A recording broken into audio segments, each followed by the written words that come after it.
Yes.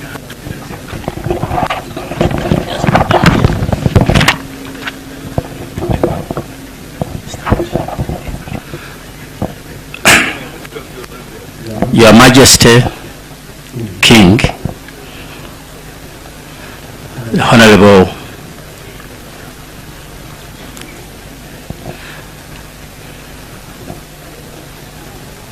Your Majesty,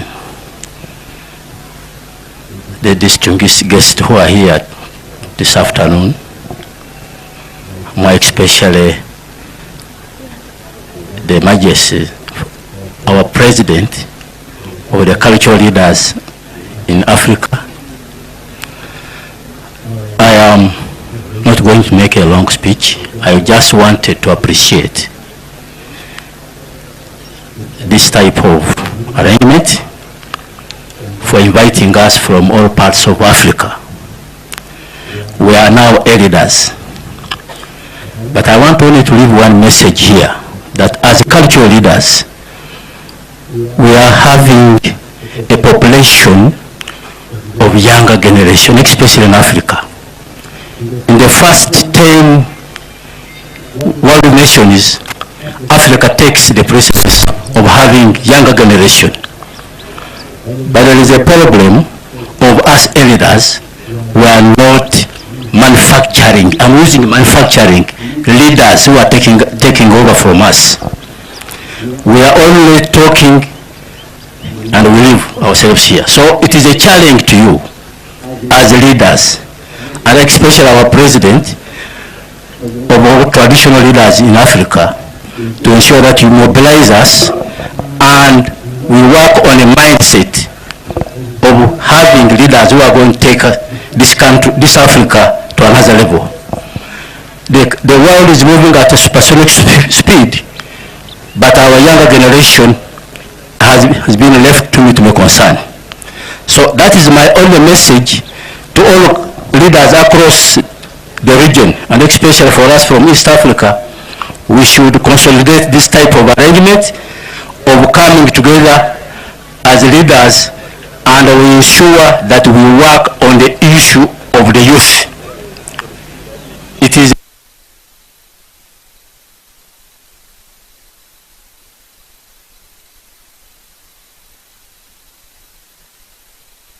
me. Oh, I'm sorry, because I thought it would be bad manners to kick the back His Majesty.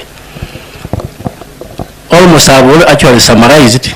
My message is to our cultural leaders in Africa and the politicians. The message today is about the future leaders of this nation, of this country, the future leaders of Africa. We as leaders, and especially elders, we are not investing much in the youth. If you asked now the Majesty here, I don't know how many young guys is nurturing to take over from him. I don't know whether there is a deliberate policy which is catering for that leadership gaps we are having in Africa. So my only appeal is to us as leaders that we start now. The world is moving at a supersonic speed, and for us as younger children in Africa are not moving at that pace. So it is us now leaders to come together, to come with a very comprehensive program to ensure that we translate our nations into a more productive youth, because we have a real human resource in terms of younger people. One thing I've observed here in Kenya, when big people are introduced, they don't clap. I don't know whether you don't like them. They were introducing the leaders and nobody was appreciating. So that means there's a problem. Why don't you clap when they introduce your king? What do you lose?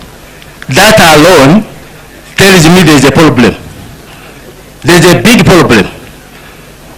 And the leaders are to blame. They also sit and think that that is good. We must style up and ensure that character, discipline is instilled in the population. Without that, even if we talk of peace and unity, there's nothing. We must be disciplined. much of our resources go on only one word, indiscipline. We have army because of indiscipline, police because of indiscipline, judiciary because of indiscipline, parliament because of discipline. Why should you spend all this money instead of using it to other productive issues like health, water, electricity, good roads, but we spend money on only one word, indiscipline, and it starts with us leaders. I am speaking this from the bottom of my heart. I am happy that my Majesty invited me. I bring greetings from Uganda. I have a road in my city called Mumias. I have a secondary school called Nabongo. So I am part and parcel of this cultural kingdom. I thank you. And now I have the pleasure to invite the President of the Forum of Royals and Traditional Leaders in Africa, His Majesty Toby Amenya 55. Welcome, Toby.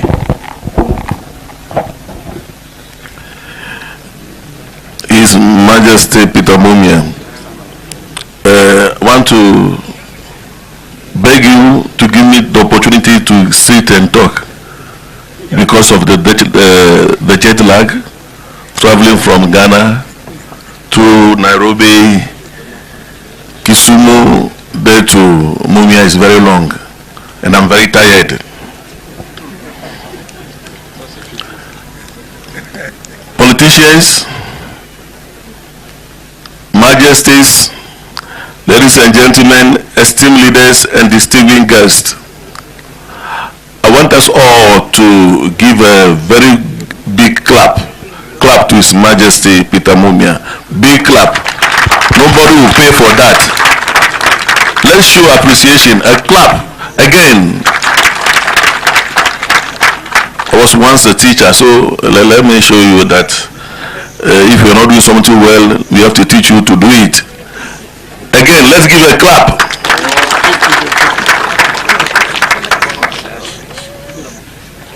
It is with immense pleasure and profound honor that we are gathered here to celebrate the remarkable 50th anniversary of His Majesty Nabongo Peter Mumia, the esteemed king of the Wanga Kingdom of Kenya.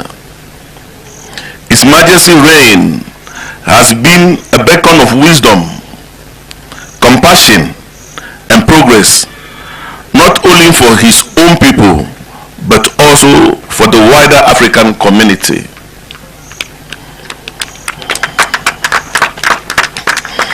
As the General Secretary of the Forum of Kings, Queens, Sultans, Sheikhs, and Traditional Leaders of Africa, His Majesty Nabongo Peter Mumia has exemplified steadfast leadership and unwavering dedication to the cause of unity, cooperation, and mutual respect among our diverse nations and cultures.